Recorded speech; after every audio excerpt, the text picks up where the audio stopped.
भारतीय संस्कृति में देवगुरु बृहस्पति किस संबंध का प्रतीक है और चंद्रमा किस संबंध का प्रतीक है। भारतीय पारिवारिक परिवेश में किसको बृहस्पति का चिन्ह मानकर उसकी स्तुति की जाती है और चंद्रमा को परिवार में किस संबंध से स्तुत्य माना गया है। चंद्रमा को गुरु के अवमान का दोषी क्यों माना जाता है। सनातन धर्म के अनुसार इस संवाद अथवा विवाद के क्या कारण हैं। रामचरितमानस में किस प्रकार से इस विवाद का पटाक्षेप किया गया है।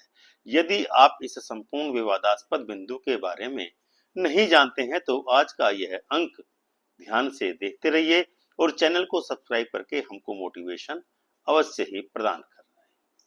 नमस्कार दर्शकों, गोस्वामी तुलसीदास जी द्वारा विरचित मानस के अयोध्या कांड में दोहा संख्या 208 के पश्चात 5वें क्रम में यह चौपाई आई है। पूरन राम सुपेम पीयूषा, गुरु अवमान दोष नहीं दूसा। यानी इस चौपाई के माध्यम से गोस्वामी जी ने प्रयागराज में त्रिवेणी के घाट पर रहने वाले महान तपस्वी एवं महान ऋषि भारद्वाज जी के श्रीमुख से भरत जी को यह चौपाई उस समय कहलाई है जब भरत जी भगवान से चित्रकूट मिलने के लिए जा रहे थे। भारद्वाज जी कहते हैं कि आकाश मंडल में दैदीप्यमान यह चंद्रमा श्री हरि के अवतार भगवान राम भद्र के प्रेम रूपी अमृत से परिपूर्ण है, किंतु गुरु के अपमान दोष से दूषित होने की मर्यादा से भी दूषित है। अब यहाँ पर अत्यंत ही विचित्र प्रश्न उत्पन्न होता है कि चंद्रमा गुरु दोष से आबद्ध कैसे हुआ, जबकि उसमें राम प्रेम का अजस्र भंडार भरा हुआ है। वह सदैव राम के प्रेम की वर्षा करता रहता है। इस संबंध में कहा जा सकता है कि घर में माता पूरे परिवार के लिए चंद्रमा के रूप में रहते हुए सबको प्रेम रूपी अमृत का पान कराकर सबका पोषण करती है। अतः चंद्रमा को सनातन संस्कृति में माँ का दर्जा प्राप्त है। इसीलिए भारतीय ज्योतिर्विद चंद्रमा को माँ भी कहते हैं, उसकी तुलना माँ के साथ करते हैं।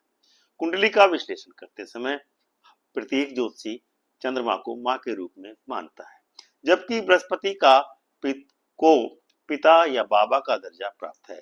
बृहस्पति को सनातन धर्म में ब्रह्मा जी भी कहा गया है। इसीलिए जिस व्यक्ति के सफेद दाढ़ी एवं केश हों, ऐसे व्यक्ति का सम्मान करने से किसी भी व्यक्ति के बृहस्पति उत्तम बनते हैं। अब हम आते हैं उपरोक्त चौपाई के मूल पर विचार करने के लिए। इस संबंध में एक पौराणिक कथा प्राप्त होती है। एक बार चंद्रमा ने घनघोर तप किया।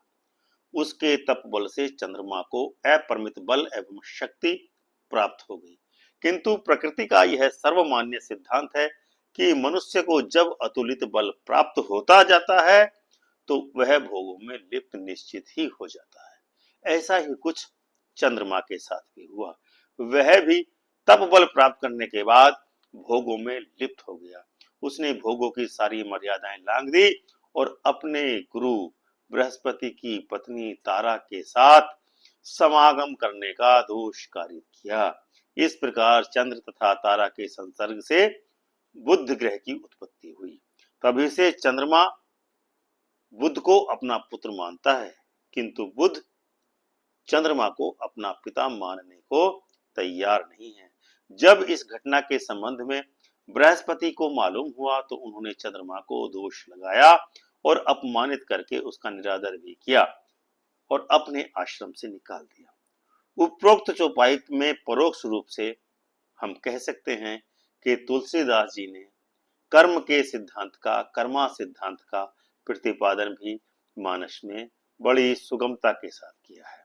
तुलसीदास जी कहते हैं कि आपके अंदर चाहे कितने भी गुणों का समावेश हो जाए, चाहे आपके अंदर राम प्रेम रूपी अमृत ही क्यों न लबालब भर जाए, किंतु पिछले जन्म तथा पूर्व में किए गए पाप कृत्य रूपी कर्म आपका पीछा कभी नहीं छोड़ते हैं।